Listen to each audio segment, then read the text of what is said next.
agora foi. Tudo bom? Tudo bem, e você? Tudo bem. Espera aí. Gente, essa é a doutora Tatiana, ela dá aula pra gente lá na UMC e ela vai dar uma aulinha hoje pra gente sobre lockdown e ensaios clínicos. Muito obrigada por aceitar pro... Imagina, eu que agradeço o convite. Espero que eu consiga atingir a expectativa de vocês e a gente consiga fazer um papo bem interessante aqui para discutindo um pouquinho dessa nossa situação difícil, né, mas real. Sim. Vamos lá. O que você quer saber? O que... Tô vendo que as pessoas estão entrando, né? A gente marcou às 7, aí a gente Isso. eu estava com dificuldades tecnológicas, mas consegui. Então, A gente vai. também, eu tava te convidando, eu acho que pelo lugar errado, mas agora foi. Tá. Explica um pouquinho pra gente, pra gente começar. Então, né? Quando a gente tinha conversado, vocês tinham pedido que a gente conversasse um pouquinho sobre o lockdown, né? Essa Isso. medida específica de isolamento. E aí, assim, o que é importante? É importante que a gente entenda que o lockdown é uma medida de diminuição de circulação, né? De circulação de pessoas, assim como essas medidas de quarentena, de isolamento. Sim. Porque a gente está falando de uma doença transmissível, e quando a gente fala de uma doença transmissível, quanto mais gente circulando, mais possibilidade de eu ter infectados, e esses infectados transmitem para outras pessoas. Quanto mais uma pessoa infectada, quanto mais gente ela encontra, maior é essa transmissão. Então, quando a gente fala de população, quando a gente usa a epidemiologia, né, como liga de infecto, vocês estão carecas de saber tudo isso que eu estou dizendo.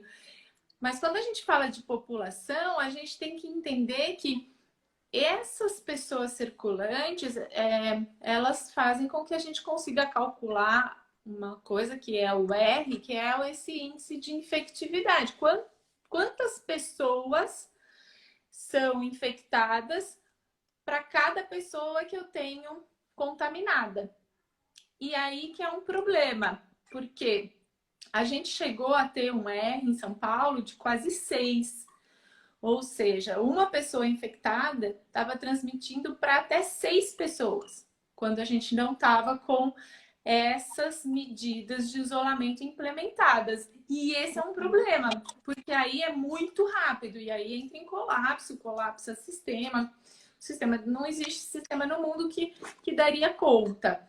Então, na China, por exemplo, no início, né, a divulgação das pesquisas da China é que o R estava de 2. Então, cada uma pessoa infectada transmitia para 2 pessoas em média. Uhum. Agora a gente está mais ou menos nesse R, 1 para 2, né, um R de 2, um R de 3. Então, cada uma pessoa infectada transmite para 2 ou 3 pessoas.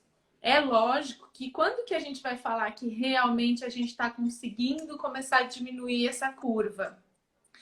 O ideal é que fosse negativo, né? A pessoa infectada não transmitisse mais para ninguém. E aí sim. Agora, se a gente conseguir diminuir, né? Chegar no 1, né? 1 para 1, né? Um infectado transmite para uma pessoa susceptível, a gente começa a ter um respiro melhor. Então, quanto antes a gente diminuir esse R, maior é a probabilidade da gente sair rápido dessas medidas. O que não é fácil numa população susceptível, né? A gente não tem gente imunizada, e aí a gente não consegue aquilo que a gente chama de imunidade de rebanho, que o susceptível esteja protegido pelo imunizado, né? Que é aquela pessoa que tem imunização, ou porque teve a doença, ou porque tomou a vacina. Como a gente não tem vacina ainda, é só se teve a doença. Então, se a gente conseguir resolver diminuir esse R, diminuir esse índice de infectividade pelo isolamento, a gente não precisa de lockdown. O problema é que a gente tem um nível muito baixo e aí não está conseguindo. Então, se a gente conseguir fazer com que a gente mantenha menos gente circulando, menos gente pegando a doença. Porque uma pessoa não encontrando com outra, não passa, né? É isso que vocês veem o tempo inteiro. Doença infecciosa é isso. Transmissível. Agora, se a gente tiver muita gente circulando, aí... E você acha que uma... a gente vai conseguir ter isso aqui em São Paulo? Então, hoje, né? Hoje eles divulgaram um índice um pouco melhor no final de semana. Mas ainda não atingiu o que a gente queria. Tanto é que a gente está vendo que ainda os números estão aumentando. E isso pode ser bem complicado. Existem alguns epidemiologistas que estão estudando a curva, né, de São Paulo, e São Paulo especificamente, o estado de São Paulo, ele está achatando a curva, está conseguindo, né? A gente está diminuindo, teve, né, 2 dias seguidos com uma diminuição um pouco do coeficiente de mortalidade. Então, parece que São Paulo está, sim, caminhando bem melhor. Mas o Brasil não é São Paulo, né? A gente tem situações muito diferentes. Então, mesmo... E também a gente tem que entender que começou em São Paulo. E aí a gente entende como epidemiologia é isso. Tem uma hora que vai cair, e aí cai primeiro onde começou primeiro, se tudo der certo, né? E como que tinha que começar, Pro? Tipo, como você acha que tem que começar isso? Eu vou te pedir ajuda, que eu não sou muito boa em tecnologia, para depois você me ir passando as perguntas aí, que senão eu me perco. Eu tô segurando uma aqui para fazer. Você quer que eu já faça? Não, me diz o que você perguntou que eu perdi, tentando. Como que isso pode começar, né? Porque tem que começar fechando algumas coisas, tomando algumas medidas. Isso. A gente começou, né? A gente não está tendo muita coisa funcionando, a gente está só com os serviços essenciais. E não é fácil, óbvio. E o lockdown é pior ainda, assim. Eu acho que numa situação de diferença social que a gente vive, um lockdown, ele é quase uma catástrofe, assim, é muito difícil.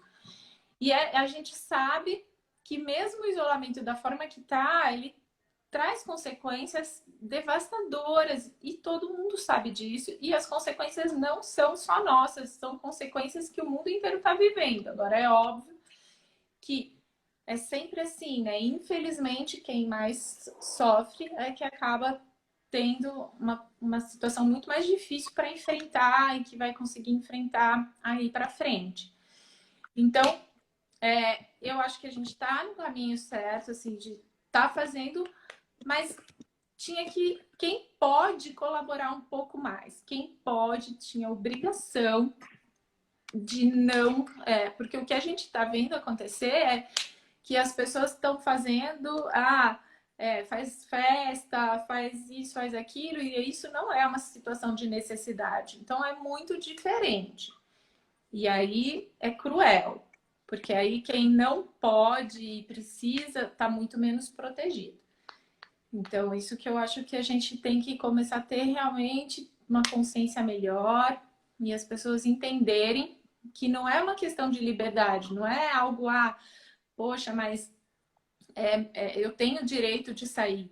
Sim, tem, mas o seu direito depende também do direito do outro, e o outro precisa estar protegido. Eu tenho direito de não sair de máscara, agora eu sou obrigada a sair de máscara? Sim, é obrigado a sair de máscara, porque a sua máscara me protege, a minha máscara te protege.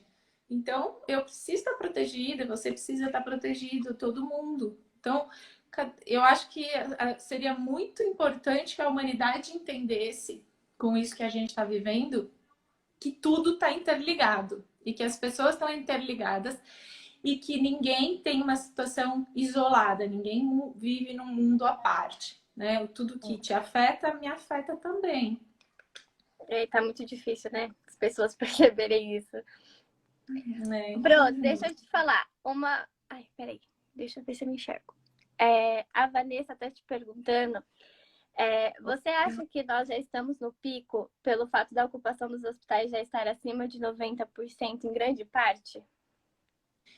Então, são duas coisas separadas, né? A possibilidade são duas coisas diferentes, mas interligadas. Uma é a possibilidade do sistema de saúde conseguir atender os doentes. E o sistema de saúde, realmente, como eu estava, ele não ia conseguir. Então, existia realmente a necessidade, como a gente está vendo, dos hospitais de campanha. E a gente conseguiu, por isso que eu falo que assim, a gente. Ai, tá todo mundo cansado do isolamento, porque parece que ele começou muito cedo.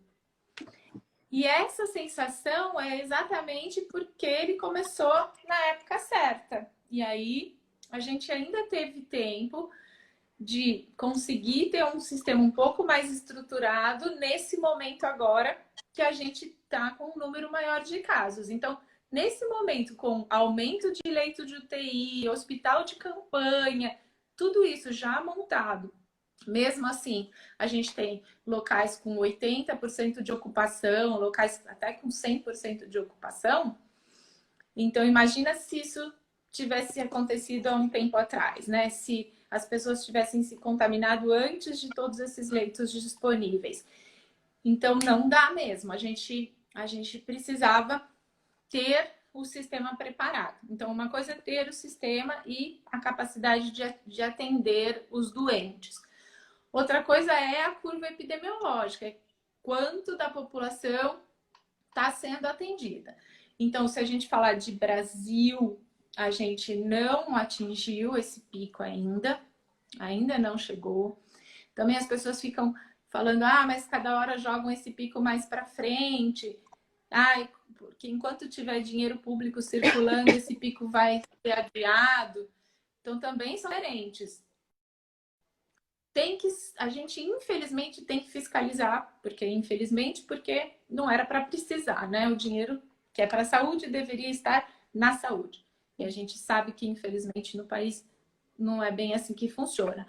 Agora, não é por conta disso que a curva está mudando, né? O que está mudando, porque pelo menos 50% está fazendo isolamento. Então, isso demora mais. E aí começa a ficar chato, começa a ficar cansativo, começa a ficar estressante, você está em isolamento.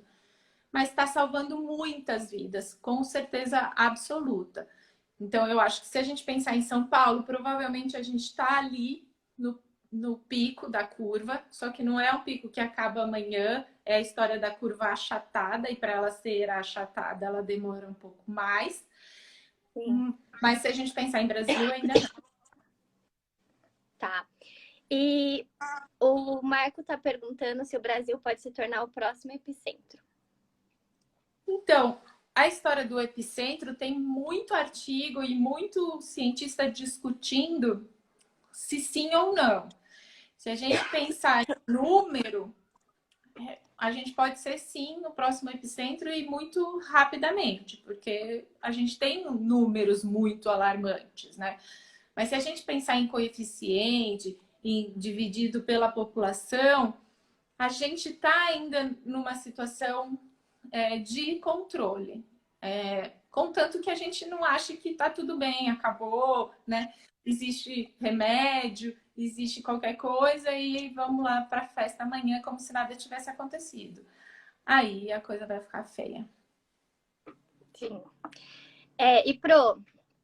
Peraí, deixa eu achar as perguntas. Perguntaram se na cidade de São Paulo você acha que o lockdown entra terça-feira. Não, peraí, que eu li errado, que ficou branco. Peraí, Pro. Será que na cidade de São Paulo o lockdown terá força para ser implementado pelos governantes? Na terça-feira. Então, se a gente pensar que precisa atingir o isolamento, o lockdown seria a medida certa. E aí, talvez com o lockdown mesmo e aumentando essa porcentagem, a gente diminuiria o R e tivesse menos tempo de isolamento. Mas é o isolamento forçado, né? Que é exatamente o que não era para acontecer.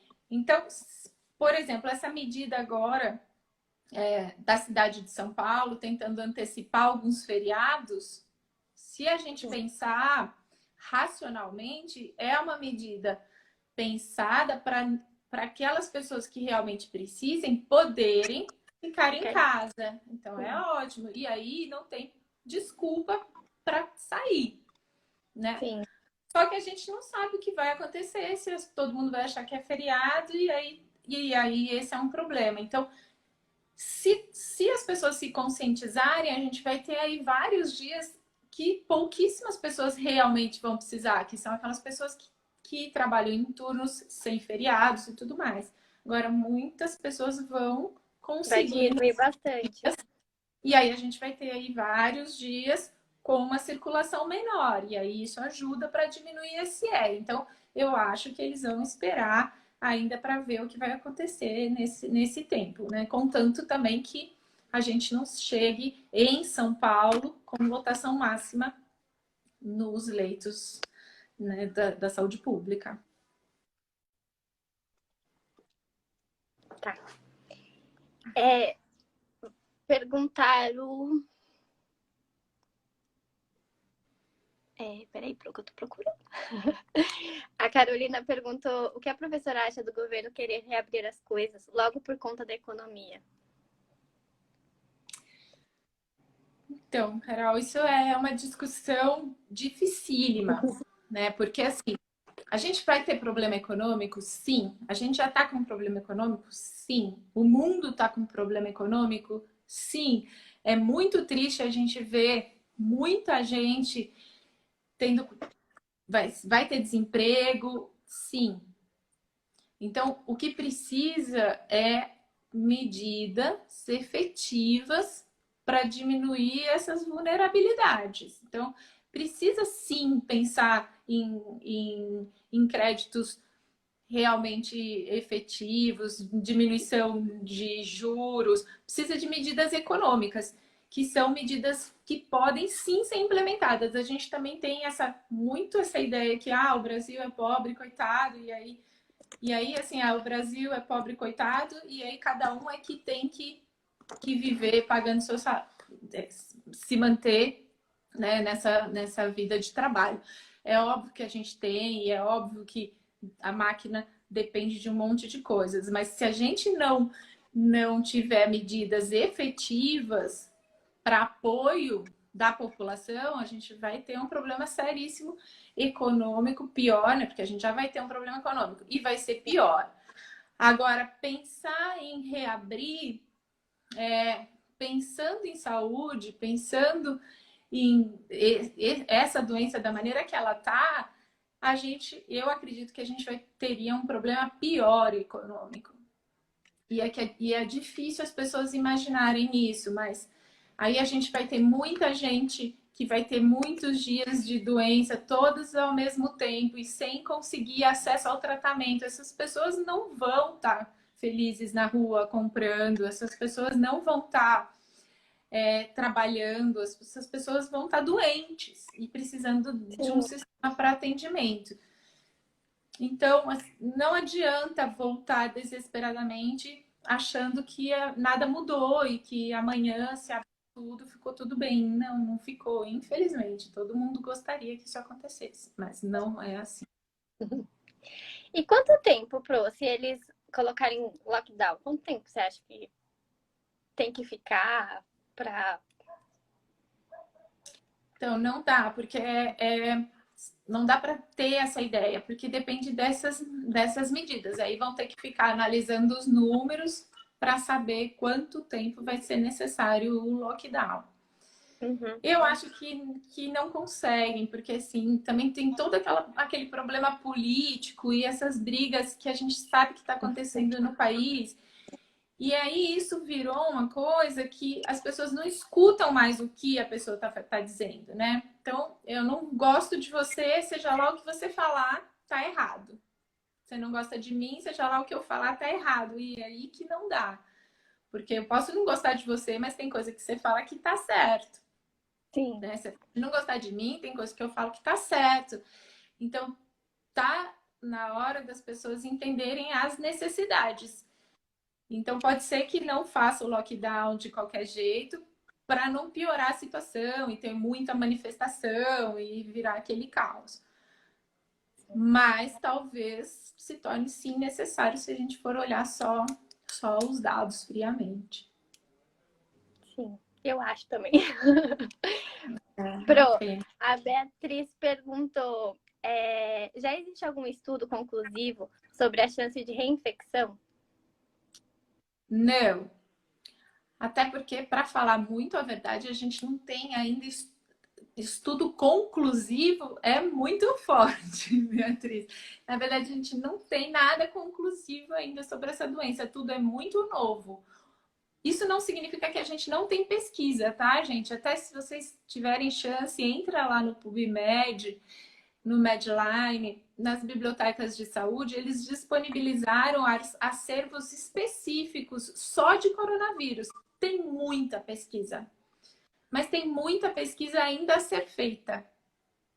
E muita pesquisa boa e que está em fase de conclusão e de publicação e tudo isso. E está sendo muito rápido. A publicação está sendo muito rápido, as revistas estão dando prioridade para isso. Mas conclusivo, não.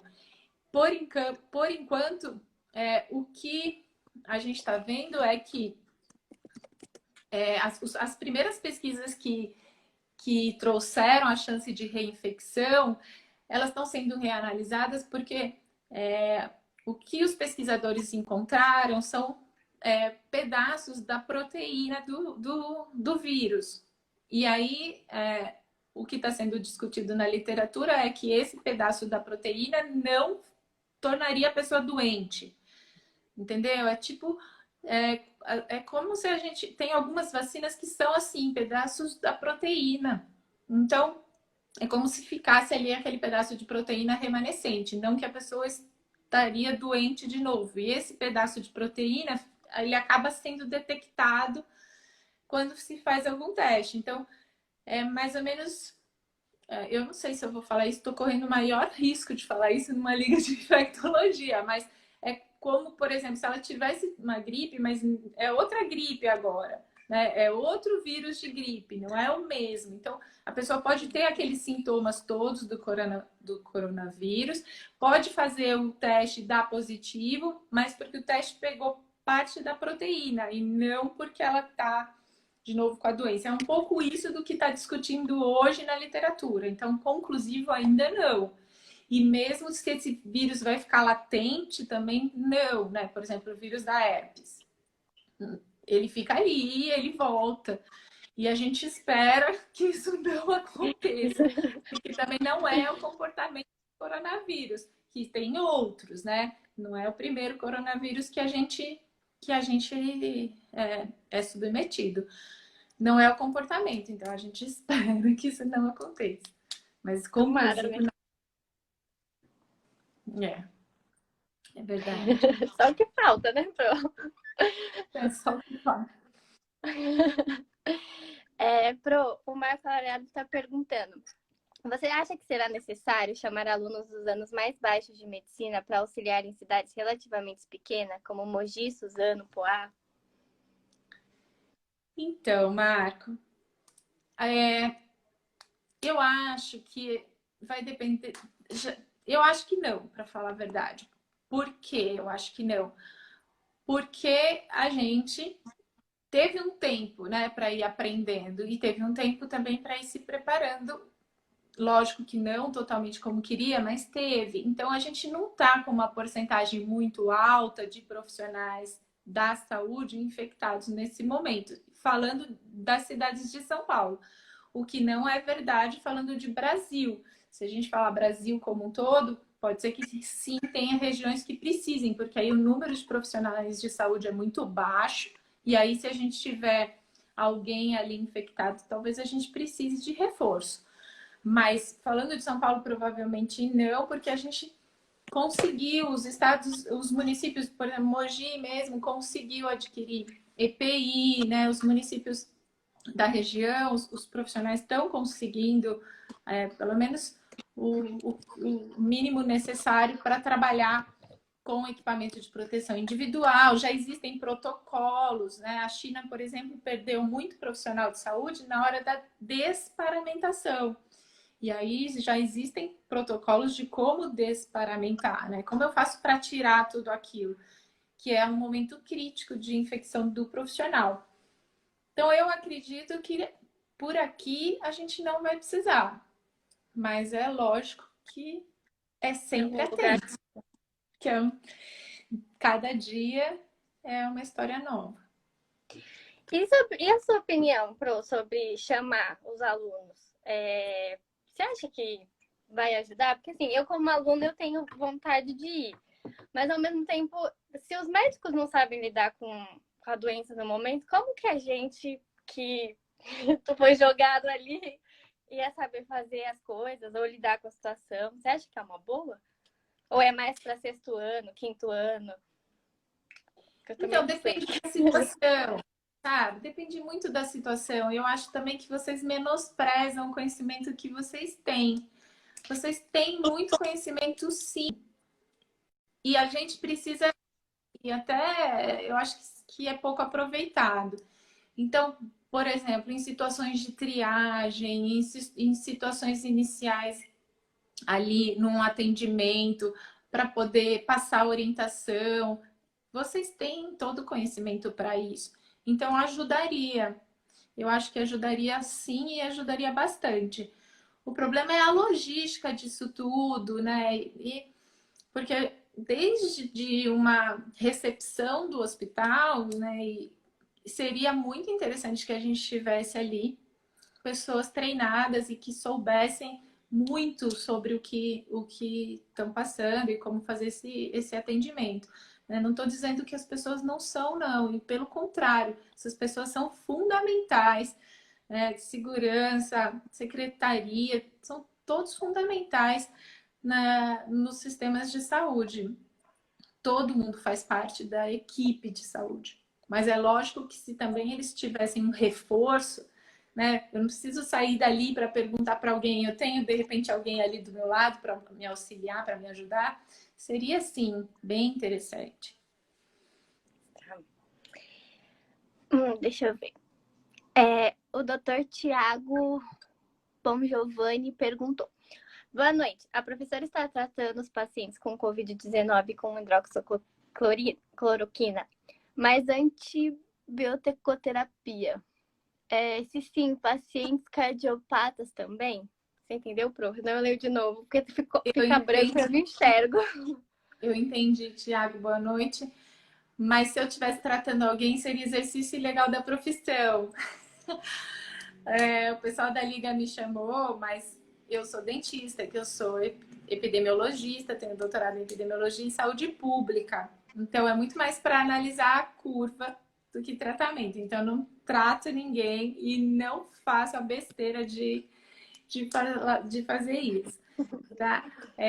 O que eu faço é pesquisa. Então, o que a gente pode conversar sobre pesquisa é que a medicação ela ainda está em pesquisa, e aí falando em saúde pública, em epidemiologia, quer dizer, tratar da população, eu tenho sim receio dessa forma que as medicações estão sendo apresentadas, principalmente que os médicos da linha de frente vão sofrer por inúmeros problemas. A gente sabe, quando a gente pensa em, primeiro, logística, para que essa medicação chegue até as unidades básicas de saúde, as unidades de saúde da família, e a gente vai ter muita gente exigindo um tratamento, uma medicação, sem que o médico realmente tenha a autonomia necessária para a tomada de decisão. Então, em saúde pública, usar uma medicação como uma política de saúde para combate de uma epidemia, uma medicação sem comprovação ainda científica para esse fim específico, é muito arriscado, eu acho muito arriscado. Mas o que tratar, não. Tá. Pro, peraí que tem um monte de pergunta aqui. Esse eu já li. Aí aqui. Boa noite, Pro. O que a senhora acha sobre o programa O Brasil Conta Comigo? Será que é realmente válido alunos do quinto e sexto ano dentro de hospitais de referência? Então, aquilo que a gente já conversou, né? Eu acho sim que é válido.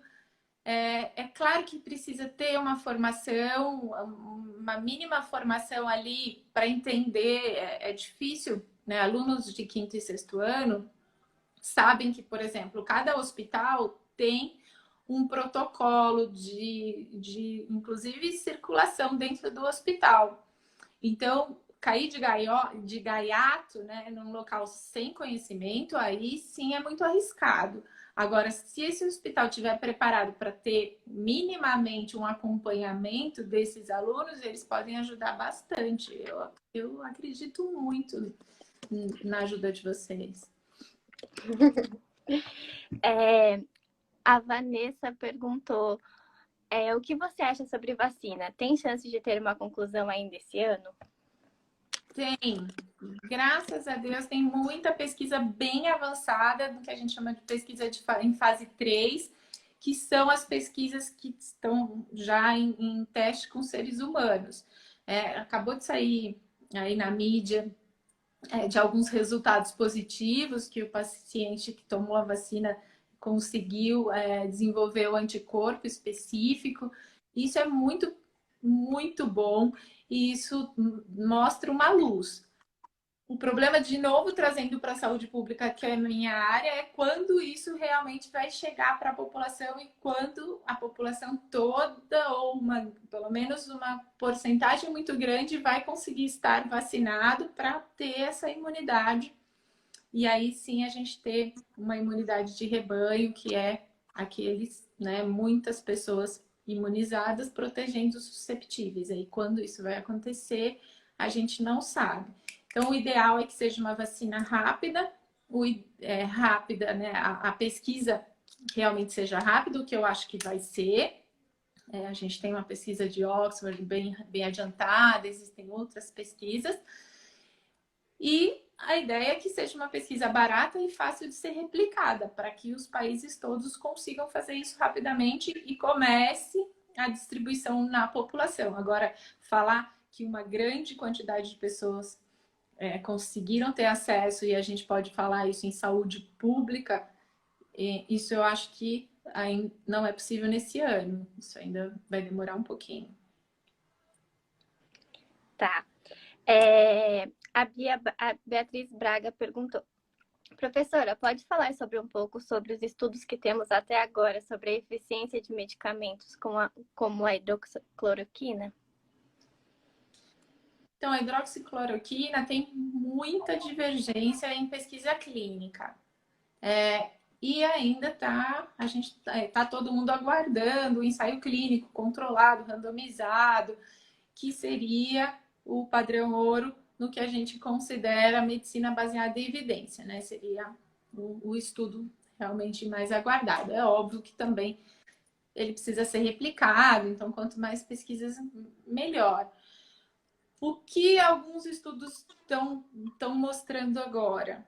Então, primeiro, o protocolo era para paciente grave e os estudos estão mostrando que não adianta para o paciente grave. Então, tentando colocar para o paciente no início da infecção. Porém, hoje mesmo eu coloquei lá no Face uma pesquisa que saiu mostrando que era uma porcentagem muito grande de pacientes que aí tiveram um efeito colateral, então que o risco era muito maior que o benefício. Esse é um problema sério que precisa quando a gente fala de população. Então, de novo, para quem está vendo, eu não sou médica, eu não estou vendo situação individual, estou vendo situação populacional. Então, quando a gente traz mais, eu posso ter muito mais outras situações que vão depender do sistema de saúde, que a cura especificamente, do que pessoas se beneficiando da cura, né? Até porque a gente tem que lembrar que é uma doença que a letalidade é alta em comparação com algumas outras doenças, mas ainda é baixa. A gente tem uma porcentagem muito grande de pessoas que se curam. e se curam sem precisar do sistema. E a gente tem uma porcentagem grande de pessoas que nem sinal e sintoma tem. Isso acontece. Mas a gente tem uma porcentagem significativa que vai ter sinal, que vai ser grave, que vai precisar muito do sistema. Então, vamos falar, se tem muita gente que nem tem sinal e sintoma, a gente exclui essas pessoas. E se a gente tem bastante gente ainda, uma porcentagem grande, algumas pesquisas falam em 80%, que vão ter sinal e sintoma, mas que vão se curar, vão evoluir bem, então a gente tem que entender que, né, se a gente olhar os números do Ministério, a gente vê o número de infectados, é um número sempre muito maior, né, do que o número de óbitos, e graças a Deus. Tem como óbito ser mais infectado, né? É óbvio, mas morrer mais para doente do que a gente ficou doente. Mas esse número mostra que é possível sim, que a pessoa se cure. E aí, algumas pesquisas da medicação em si estão falando assim: olha, você deu o remédio, a pessoa se curou. Mas ainda você não consegue comprovar que se a pessoa curou por conta do remédio. Podia ser que ela se curasse sem remédio nenhum.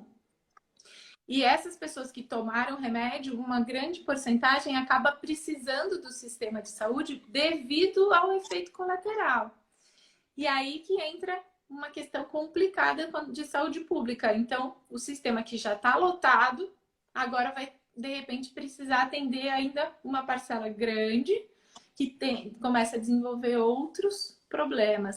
Então, alguns hospitais já tiraram de protocolo a hidroxicloroquina, né? Não estão usando mais. Hospitais importantes, tanto particulares quanto públicos, né? O HC não está usando, pelo que eu vi, o Einstein tirou do protocolo. Eu sei que alguns hospitais estão tirando e a gente está induzindo mais o uso. Então, a gente tem que ir com calma, infelizmente, apesar de não ter esse tempo, né?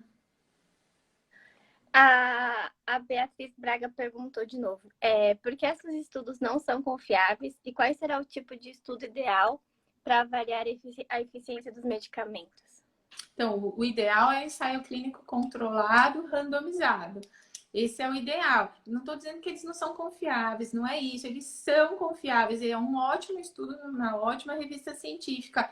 O problema é que eles são divergentes, porque é assim, porque geralmente eles são observacionais. Então, e também é difícil controlar, porque cada paciente, e aí vocês que estão aí no quinto e sexto, e vocês que são profissionais, sabem milhões de vezes melhor do que eu, cada paciente tem um protocolo de tratamento, e dependendo de várias situações, né? Então, como é que tá o rim, como é que tá o fígado, como é que tá o coração, e aí entra com o protocolo específico, e inclusive a capacidade pulmonar. Então, é difícil fazer essa pesquisa porque a pessoa não toma uma medicação só, ela toma um coquetel. E aí é a interação medicamentosa, o quanto outras drogas é que resolveram do que essa droga específica. E isso que é o difícil, porque você não vai dar uma droga só porque eu preciso estudar e aí deixa para lá o resto. Não, então você faz o que é possível. Mas aí outra pesquisa com outro grupo medicamentoso mostra outra coisa. E essa é a dificuldade das pesquisas de medicamento no meio do olho do furacão. Sim, Tá? entendi. E a Vitória Boroski perguntou: qual a eficiência dos testes rápidos? Então, pessoal do quinto e do sexto, hoje a gente conversou sobre isso, de teste rápido. A gente fez lá uma conversa. Entra no site, Vitória, do Ministério da Saúde, eles distribuíram, eu vou ver se eu coloco também aqui nas redes sociais, eles fizeram uma pesquisa muito interessante sobre os testes rápidos.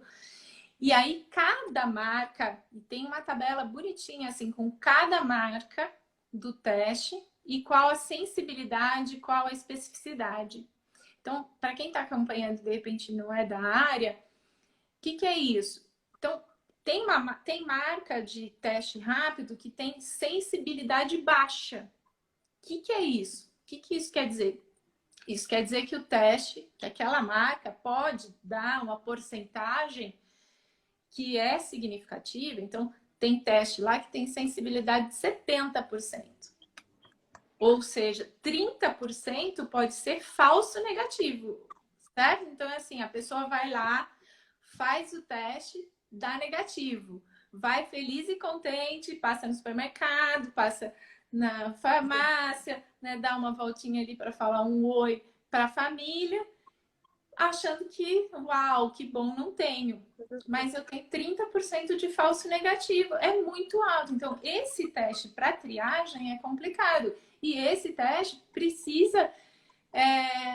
Ele pode ser usado? Sim, pode. Mas contanto que as pessoas saibam disso. Contanto que isso fique claro. Então, a gente tem, dependendo do teste, uma porcentagem maior ou menor de possibilidade de falso negativo. E também, aí, quem é da área entra porque vai mostrar tanto para IgG quanto para IgM.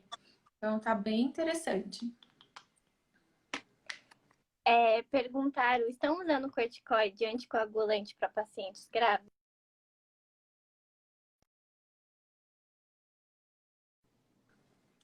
Mas também do protocolo e depende de todas aquelas condições que a gente conversou de cada paciente.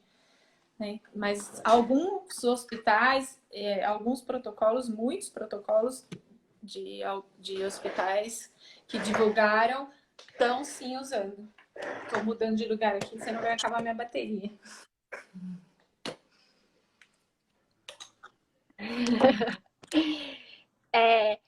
Perguntaram, professora, o que mudou em relação ao fluxo da rede da atenção à saúde por conta da Covid? Considerando que a gente está dando bastante atenção para quem está com Covid, quem não está, como fica? Então, vamos de novo na história da saúde pública. No começo, virou para tudo, vamos tentar organizar. O que eu acho disso? Eu acho necessário, porque realmente a gente não tinha nenhum fluxo, não tinha setor de isolamento, não tinha nada. Então, era importante a gente ter essa parada. Muitos municípios que estão mais organizados, né, Mogi mesmo, já retomou alguns atendimentos eletivos e aí está conseguindo voltar a ter esse atendimento dentro de um fluxo já organizado. Então, é importante, sim, que a gente faça essa retomada. E aí a gente precisa essa organização do sistema de saúde, que é muito difícil, e isso tem que ser o município. O município tem que analisar a sua situação e ver o que é necessário. E também não dá para a gente parar alguns serviços essenciais, né? Mas reformulados, tipo o serviço de radioterapia, como fazer o atendimento dessa população. Mas é um desafio muito, muito, muito grande para os gestores. Sim. Pro, essa era a última pergunta, eu acho. Deixa eu ver se eu não pulei nenhuma. Resolvemos? Acho que era a última mesmo. Então tá ótimo. Pro, muito obrigada. Foi muito bom a live. Teve muitos elogios. Tem mais uma, Pro. A importância dos ensaios clínicos para os possíveis tratamentos e como servem para combater as fake news. A importância do ensaio clínico? Não entendi. A importância dos ensaios clínicos para os possíveis tratamentos e como servem para combater as fake news. Então, o ensaio clínico para tratamento é aquele que a gente tem dois grupos, né? Então, eu tenho o grupo intervenção, que é aquele que recebe o tratamento que está sendo proposto, e o grupo controle, que recebe um outro tratamento ou um placebo. É lógico que hoje, numa situação de saúde dessa, não dá para ser um placebo. Então, você compara esses dois. E aí, o ensaio clínico controlado, randomizado, é a pesquisa que é considerada, né, na pirâmide da medicina baseada em evidência, é considerado o mais evidente, porque tem todo esse esse controle e esse acompanhamento. E traria, sim, melhores caminhos mais claros de como seguir num protocolo único, de repente, de tratamento para os pacientes. Agora, fake news é um caos. Eu acho que o ensaio clínico, mesmo que a gente tivesse já 500 pesquisas excelentes, o fake news a gente não consegue, assim, porque as pessoas... É difícil isso, mas infelizmente existem algumas situações. Primeiro é que a gente está no momento das pessoas negarem a situação. E isso não é bom para ninguém. Sim. Então, não é ser pessimista ou ser otimista. Tem até uma fala interessante do Drauzio Varela sobre isso. Mas ser realista. Então, primeiro, aceitar que a gente está vivendo uma situação é ruim? Sim. É difícil? Sim. Mas ela existe. Então, vamos encarar que ela existe? Se fosse fácil de resolver o problema, ele não estava abalando o mundo inteiro. Né? Alguém já tinha resolvido. Então, não é assim facinho. Se fosse facinho, era facinho. Então, vamos ser realistas. Claro, com pensamento positivo, tentando fazer tudo direitinho, sim, mas sendo realista. E aí, quanto mais a ideia de que não é nada, menos a gente está sendo realista, a gente está negando uma situação. E aí a gente vai disseminando essas fake news, querendo que essas curas mágicas são, ou que nada está acontecendo, é tudo uma ilusão coletiva, algo nesse sentido. E aí a gente tem um problema muito piorado, né? Sim. Pro, vou fazer só mais a última pergunta que mandaram aqui e aí a gente encerra. Tá. A Beatriz Braga perguntou: professora, se acontecesse uma reabertura, estaríamos apenas adiando o pico da curva epidemiológica? Não. Seria pior que isso, Bia. Se a gente fizesse uma reabertura como se nada tivesse acontecendo, né? Nessa discussão que a gente tem, a gente estaria pensando, né, na infectologia, a gente estaria com um grupo muito grande de pessoas circulantes e aí a gente teria um pico de infecção e isso faria com que realmente a gente tivesse um colapso total no sistema. E aí ia estar todo mundo morrendo por qualquer coisa, porque a gente não ia conseguir atendimento. Então seria um caos geral. Mas isso faria pelo menos que a gente chegasse no pico e aí acabasse? Mas seria quase que um genocídio, assim. A gente estaria deixando aquelas pessoas que têm mais dificuldade, mais vulnerabilidade para morrer.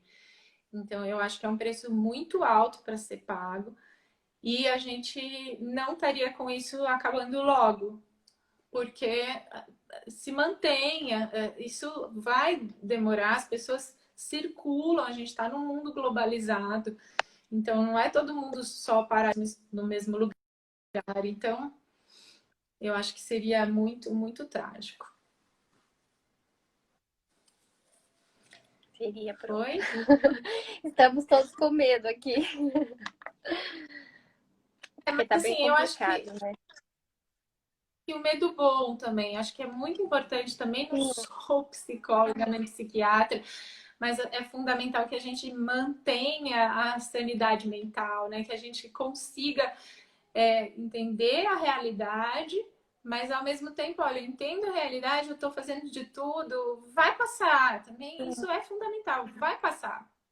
Tá demorando Cada mais um do que eu fizer um queria, muito pouquinho. mais do que eu né? A gente tá ficando todo mundo tá cansadíssimo, estressado, sem dinheiro, querendo cheio, ou a gente precisa que isso acabe logo, mas para que acabe logo, a gente precisa se conscientizar e focar que vai passar. Não existe nenhuma epidemia na história que dure para sempre. Vocês estão na liga de infectologia, vocês sabem, uma hora acaba, né? Essa doença vai passar. Pelo menos dessa forma que a gente tá conhecendo hoje. Eu acho que é mais a ansiedade, né? Que a gente está muito tempo em casa e a gente tem uma rotina muito movimentada, né? Então é muito difícil lidar com tudo isso. Sim. Sim, mas vamos tentar. A gente está seguro em casa e a gente está também dessa forma protegendo o outro. E a gente ainda é muito privilegiado, tem uma casa, tá tudo bem, né? Então, tá tudo bem, vai passar. Tem o que comer, né? Exato. Sim. E vamos... Pro, eu queria agradecer muito sua presença hoje. A gente espera contar com... Travou. Travou? Pro, travou tudo, peraí. Travou, não ouvi o que você falou. Não, eu falei que vamos montar essa solidariedade, né? E a gente, Sim. Quem pode, também ajudar quem não pode. E a gente vai passar logo. E é muito bom esse bate-papo, porque a gente tem muitas perguntas e a gente meio que não sabe o que está acontecendo, quem acreditar, o que está acontecendo. E às vezes em aula fica muito difícil debater. Então a gente teve muita gente falando muito bem da live, eles gostaram bastante. A gente espera contar com você nos próximos eventos. Lógico. Muito obrigada pela sua participação. Imagina, obrigada eu. Fiquem bem, tá, gente? E vamos entender, vamos encarar a realidade, mas vai passar. Eu tenho certeza que vai passar e vai passar. E se Deus quiser, vai estar tudo bem. É claro que não menosprezando quem teve perdas e teve muita perda.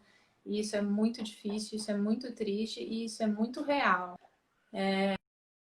A solidariedade sempre com todo mundo que está vivendo uma situação muito mais difícil, né? Uma situação ali tão perto. Mas vamos que vamos, porque é uma luta por dia, né? Então a gente vai conseguir. Obrigada, viu? A Ingrid falou que você é maravilhosa, Pro. Obrigada, gente. Vocês que são. Bom falar com vocês, estou à disposição, tá? Muito obrigada, Pro. Boa noite. Tchau, gente. Tchau, tchau. Boa noite. Obrigada. Obrigada a todo mundo que teve paciência.